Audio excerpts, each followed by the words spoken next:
নমস্কার, আমি রাত্রি। কেমন আছেন সবাই? অনেক দিন পরে আবার একটা আঁকাআঁকির ভিডিও নিয়ে এলাম।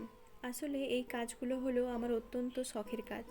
পড়াশোনা, সেন্টার, ক্লাস সমস্ত কিছুকে আমি যতটা ভালোবাসি, ঠিক ততটাই ভালোবাসি আমি আমার এই শখের কাজগুলোকে।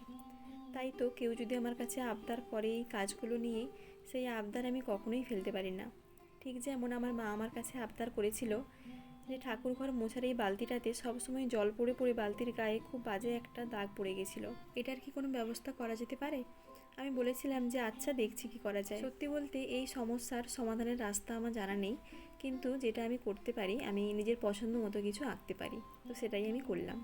প্রথমে একটুখানি নারকেল তেল দিয়ে বালতিতে যে সমস্ত দাগগুলো ছিল তুলো দিয়ে প্রথমে সেই সমস্ত দাগগুলোকে যতটা ওঠে উঠিয়ে দিয়েছিলাম, এবং তারপরে এখানে দিয়েছি প্রাইমার, এবং প্রাইমারের ওপরে এখানে নিচের দিকে দিয়েছি লাল রং এবং উপর দিকে দিয়েছি হলুদ রং। এই দুটো কালার শুকিয়ে গেলে এর উপরে আঁকবো। এর উপরে কী আঁকছি সেটা নিয়ে খুব তাড়াতাড়ি আসছি পরবর্তী ভিডিওতে। আজকের ভিডিওটি এই পর্যন্ত, দেখা হচ্ছে পরবর্তী ভিডিওতে।